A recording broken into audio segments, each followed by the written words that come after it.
আসসালামু আলাইকুম। Bangladesh versus India দ্বিতীয় টেস্ট সম্পর্কে কিছু কথা বলার ছিল। প্রথমত ইন্ডিয়ার কানপুরের যে হিন্দু সম্প্রদায় আছে ওরা চাচ্ছে না যে এই ম্যাচটা হোক। ওরা বিক্ষোভ করছে, চাচ্ছে বাংলাদেশ যাতে না খেলুক এই ম্যাচ, মানে বাংলাদেশ যাতে চলে যায়। তো তারপরও কড়া নিরাপত্তার মাঝখানে এই ম্যাচটি হবে। প্রথম ম্যাচে ইন্ডিয়ার কাছে প্রায় বাজেভাবে হেরে এখন দ্বিতীয় ম্যাচে বাংলাদেশ চাবে ঘুরে দাঁড়াতে। তো এই ম্যাচ জয় বা ড্র চাইবে বাংলাদেশ। তো চলুন কানপুর টেস্টে বা কানপুর স্টেডিয়াম সম্পর্কে কিছু আমরা ইন্টারেস্টিং তথ্য জানি। প্রথমত এই স্টেডিয়ামে 1992 সাল থেকে 2021 সাল পর্যন্ত গ্রিন পার্ক স্টেডিয়ামে মোট টেস্ট ম্যাচ হয়েছে 23টি, তার মধ্যে ড্র হয়েছে 13টি এবং 10টি ম্যাচ রেজাল্ট পেয়েছে। তো তার মানে ফল আসার সম্ভাবনা 43%, ধরেন প্রায় 50-50। এর মধ্যে ম্যাচের রেজাল্ট হতেও পারে আবার না হতে পারে, এরকম একটা সম্ভাবনা এই স্টেডিয়ামের আমরা পূর্বের রেকর্ড দেখতে পাচ্ছি। তারপর ফ্যাক্টটা হলো এই গ্রিন পার্ক স্টেডিয়ামে মানে কানপুরে স্টেডিয়ামে কালো মাটির বরাবর পিচ হয়। পিচ স্লো এবং অনেকটাই ফ্ল্যাট হয়। এখানে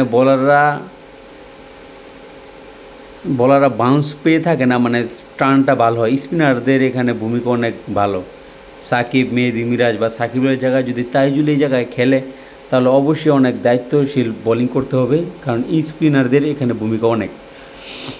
তারপরে আমরা দেখতে পাচ্ছি বাংলাদেশ বনাম ভারত ম্যাচ ঘিরে কানপুর স্টেডিয়ামে অনেক উত্তেজনা। চেন্নাইয়ের ব্যাপক দর্শক উপস্থিতির কারণে কানপুর টিকিটের দাম 1 লাফে বেড়েছে 500 রুপি, মানে 500 রুপির দাম বেড়ে গেছে।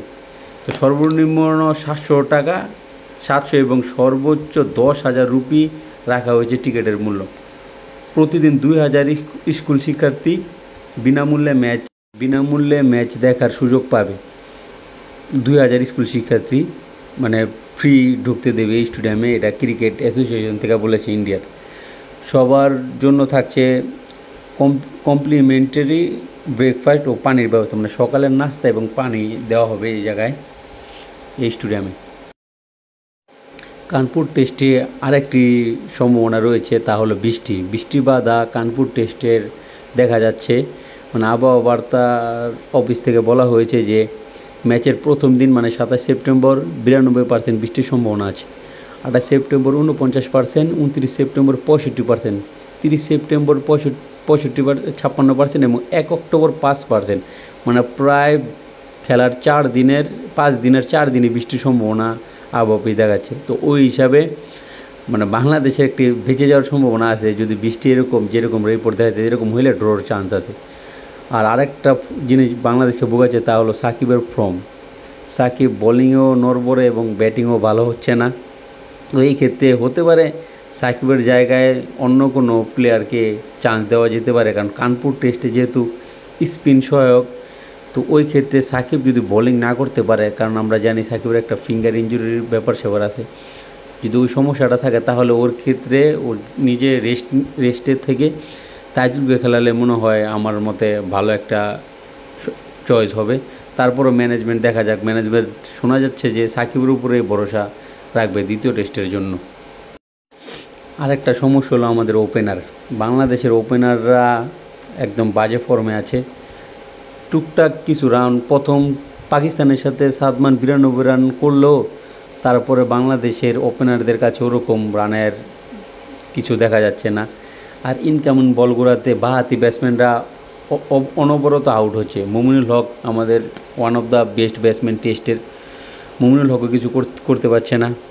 ওদিকে মুশফিকুর রহিম পাকিস্তানের সাথে একটা ইনিংস ভালো করলেও এখন আর কিছু করতে পারছে না মুশফিক।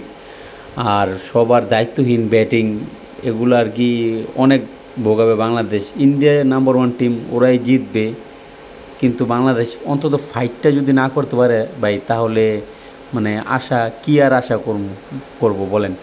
যদি একটু ফাইট করে হারতো তাহলেও মানুষ বলতো যে না একটু চেষ্টা করছে তাক। তো দেখা যাক বাংলাদেশের দ্বিতীয় টেস্টের ভাগ্য কী হয়। আশা করি ব্যাটসম্যানরা ভালো করবে, আর বোলাররা আমাদের এমনিতেই আল্লাহর রহমতে ভালো বল করে থাকে।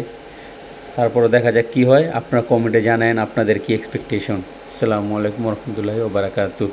ভিডিও ভালো লাগলে কমেন্ট করেন, আর এরকম ভিডিও আরও ইনশাল্লাহ আসবে।